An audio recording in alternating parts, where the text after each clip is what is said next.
최근에 또 고민은 약간 아무래도 유튜브를 통해서 뭐 여러 가지 지식을 익히다 보니 한계가 있습니다. 체계적이 안 짓고. 그렇다고 해서 오프라인으로 뭘 뭐 하려고 하니까 뭐 많은 시간과 뭐 비용이 많이 발생되는 그 문제점 때문에 고민하던 중에 새로 디지털 대학의 어떤 재입학을 한번 고려한 적이 있습니다.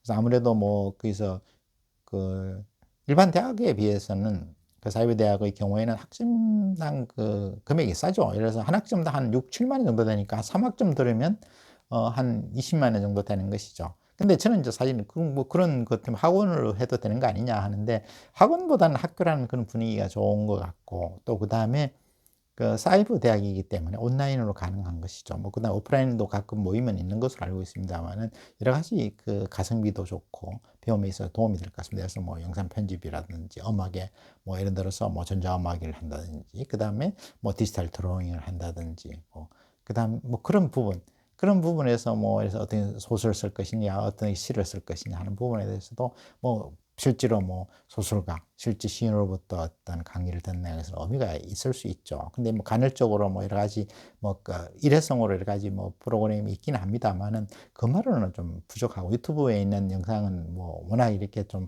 뭐 여러 가지 형태가 많다 보니까 제대로 체계적으로 이를 배울 수 있기에는 아주 부족한 것 같습니다. 그런 측면에서 고민이 되는데, 사실 이제 여러 가지 좀 시간적인 측면, 그 다음에 그걸 제대로 이렇게 팔로우를 해야 되는데 하기도 어렵고, 또 비용적인 측면도 있고 하다 보니까 사실 고민이 되었습니다. 그래서 고민을 하다가 역시 이제 저가 얻은 결론은 새로운 것이기 때문에 한번 투자를 해야 되는 것이 아니냐, 그렇게 생각하는데, 문제는 일단 뭐 등록하는 것은 그렇지 않고, 뭐 비용은 또 사실 뭐 많이 부담돼서 고민하고 있습니다만은, 뭐 학점을 많이 듣지 않으면 극단적으로는 예를 들어서 뭐 한 학점만 한 과목만 들을 수 있는 것이죠. 그러니까 뭐 정식 학생이 아니고 그 과목을 듣는 형태의 등록도 가능한 것이, 그러면 한 20만 원에도 학생으로 될 수 있는 것이니까요. 적어도 들을 수 있고, 그래서 뭐 공부를 하는 것이 중요한 것이지, 뭐 학위를 취득한다든지 그 자체는 중요한 것은 아니기 때문에요. 그래서 의외로 유튜브보다 한 단계 높은 것이죠. 그래서 아예 대학이니까요. 그러니까 오프라인 대학과는 다르게 또 가성비 측면에서 좋죠. 아무래도 오프라인보다는 온라인으로 강의를 하고, 그다음 학점도 싸고 하다 보니까 좀 여유가 있게 되는 것이죠. 그래서 사이버 대학에서 강의를 들으면서 필요한 부분을 유튜브라든지 뭐 다른 어떤 구글링을 통해서 지식을 습득하는 것이 지금 상태로서는 어떤 평생교육에서 중요하게 들어된 그게 아닌가, 이런 생각을 해봅니다. 그래서 이 부분은 좀 더 앞으로 지금 사이버 대학은 좀 더 경쟁이 높아지지 않을까 싶습니다. 최근에 뭐 코로나 사태로 인해서 사실은 사이버 대학이나 오프라인 대학이나 사실은 그게 뭐 큰 차이가 없어지는 거예요. 실제로 모든 온라인으로 지고, 또 사이버 대학에서는 오히려 더 온라인 강의가 더 경쟁력을 가지기 때문에, 사실은 그래서 오프라인 대학을 다니는 학생들이 사실은 뭐 등록금 반환, 일부 반환, 뭐 운동까지 하고 뭐 소송까지 한다고 하는데, 뭐 그 심정은 이해가 될 것 같습니다. 따라서 앞으로 사이버 대학의 어떤 중요성은 더 높아질 것 같고, 경쟁력은 더 그, 그,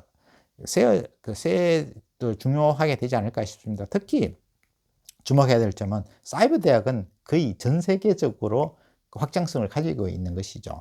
그래서 다만 언어상의 문제가 있을 수 있습니다. 그래서 언어가 사실은 의외로 다시 또 중요하지 않느냐. 물론 뭐 구글을 통해서 뭐 번역이라는 금방 됩니다만은, 그래도 어떤 직지 언어를 안다는 것은 의미가 있겠죠. 그래서 영어의 중요성은 더 중요하지 않을까 생각을 합니다. 그리고 특히 한국 사이버 대학은 제가 봐서는 엄청난 경쟁력을 가진 부분이지만, 다만 언어 부분에서 좀 문제가 있을 수 있지 않느냐. 세계적 확장에서 영어를 많이 쓴다면 전 세계 어느 사람들도 우리나라 사이버 대학에서 많이 강의 들을 것 같습니다. 그래서 그것을 좀 확장을 해서 유튜버 연결을 시켜서 뭐 그러니까 하게 된다면은 그 자체도 엄청난 시장이 있을지 않을까 생각을 해봅니다. 그런 측면에서 좀 더 사이버 대학에 대해서, 온라인 강좌에 대해서 좀 더 관심을 가지고, 그다음에 그에 대해서 연구할 필요가 있다고 생각하고요. 그래서 뭐 단순히 학생뿐만 아니라 거기서 뭐 참여하는, 거기서 강의를 제공하는 사람 입장으로도 한번 생각을 해볼 필요가 있다고 생각이 되어집니다.